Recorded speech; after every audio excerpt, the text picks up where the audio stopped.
Bonjour à toutes et à tous, c'est l'heure de notre rendez-vous quotidien et aujourd'hui nous sommes en compagnie de Bastien de Marcilla qui est avec nous aujourd'hui pour nous parler du Vélotour 2020 dans notre chère ville du Havre. Bonjour. Bonjour à tous. Alors pour commencer, quand est-ce que le Vélotour est programmé ? Alors, c'est la 7e édition du Vélotour sur laquelle on travaille actuellement et la date est annoncée au 27 septembre. C'est toujours sur cette période du dernier week-end de septembre qu'on organise l'événement. Alors comment ça marche ? Comment on fait pour rejoindre l'aventure du Vélotour ? C'est tout simple. Pour rejoindre l'aventure du Vélotour, il suffit d'aller sur notre site internet velotour.fr. C'est là qu'il y a toutes les infos pour pouvoir s'inscrire, qu'il y a la présentation de l'événement également et le parcours, puisqu'on commence à sortir quelques petites infos et on a notamment dévoilé 3 sites juste hier. Cette année, c'est une année assez particulière avec la crise sanitaire. Est-ce que il y a des nouvelles règles, des règles sanitaires que les participants devront respecter pour que le Vélotour se déroule sans risque ? Alors, pour l'instant, c'est assez flou. C'est assez flou dans le sens où il n'y a pas vraiment de doctrine pour les événements sur ça.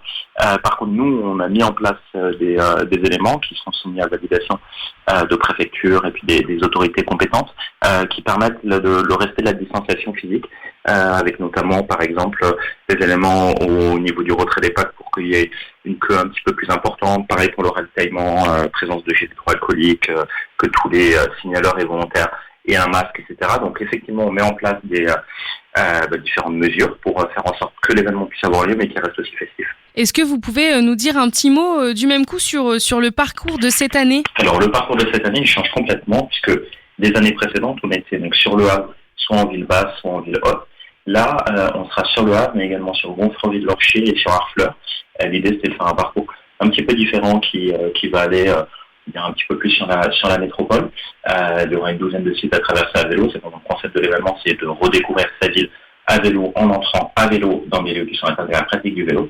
Et on est en train de finaliser le parcours. On va notamment passer dans le stade de Jules Deschazeaux, donc on n'a jamais fait ce site. On va aller voir également la Société d'Aviron qui est située sur Gonfreville. Et puis on a également un centre de tri des déchets du Havre Sud pour mettre en avant un petit peu toute la filière autour de la gestion des déchets et puis d'autres lieux seront dévoilés un petit peu plus tard. Et donc en 2019, il y avait à peu près une dizaine d'associations et plus de 150 volontaires, j'ai vu. Donc je pense par exemple à l'UNICEF, au Secours catholique ou encore au club Cœur et Santé. Est-ce que vous pouvez nous en parler ? Quels sont en fait leurs rôles durant cette journée ? Alors c'est tout simple en fait. Pour organiser l'événement, il y a besoin d'un encadrement, c'est-à-dire que sur Vélotour, on respecte le code de la route, donc on a besoin de personnes pour s'assurer de la bonne cohabitation entre les différents usagers. On a besoin également de personnes pour l'accueil du public, pour la gestion du ravitaillement, etc. Et ce qu'on propose, c'est à des associations de nous rejoindre pour participer à nos côtés à l'événement. Et en contrepartie, on reverse 25 € par personne pour son association.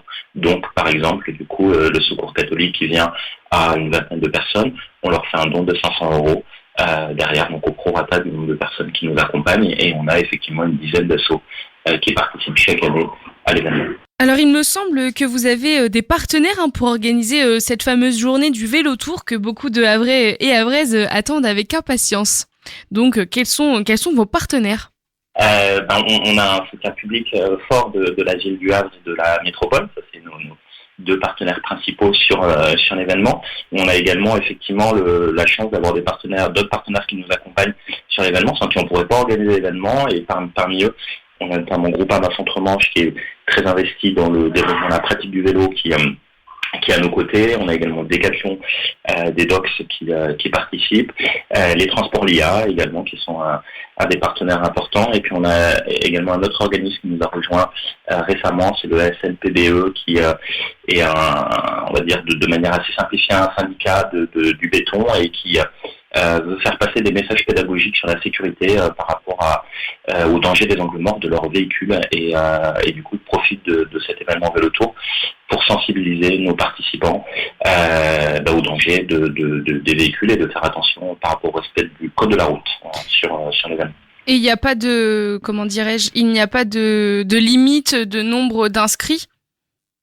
Si, le nombre d'inscrits est limité à 8000 sur l'événement. Donc il y a 10 000 nombre d'inscrits. Bon là on en est quand même assez loin sur sur ça, mais on a certains horaires qui sont plus demandés que d'autres. Mais donc il y a une limite d'inscrire pour participer effectivement les années précédentes, enfin, pas l'année dernière parce qu'on a eu moins de temps, mais sinon les autres années on était complet sur l'événement avec 1000 participants. Et donc c'est des départs qui se font de 8h à midi toutes les heures, c'est ça? Exactement. Alors plus que toutes les heures, en fait, c'est toutes les minutes, mais par contre on s'inscrit sur un créneau horaire. Donc on choisit par exemple que je pars entre 8h et 9h, et au moment où on arrive sur la zone de départ arrivée, du coup il y a un SAS qui va être agrandi justement pour éviter que tout le monde soit au même endroit au même moment sur l'événement pour les mesures de sécurité sanitaire. Et du coup, après on part sur le parcours en fonction du moment où on est arrivé sur la zone de départ arrivée. Est-ce que vous voulez rajouter quelque chose? Est-ce que vous avez un message à faire passer peut-être?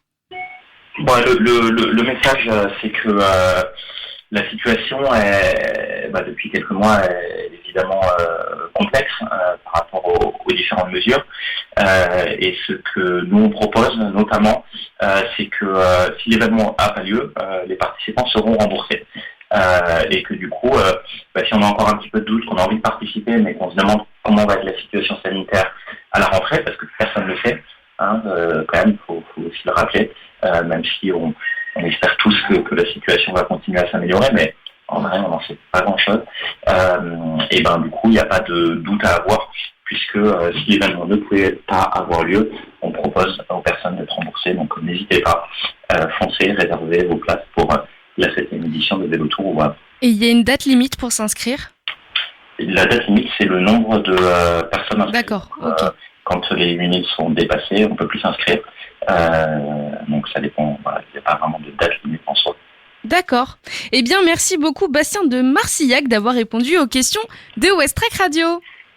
Avec plaisir, à bientôt. Chers auditeurs, c'est fini pour aujourd'hui. Vous pouvez retrouver toutes les informations sur le site velotour.fr. Merci de votre fidélité. Je vous souhaite une excellente journée en musique sur l'antenne de West Track Radio.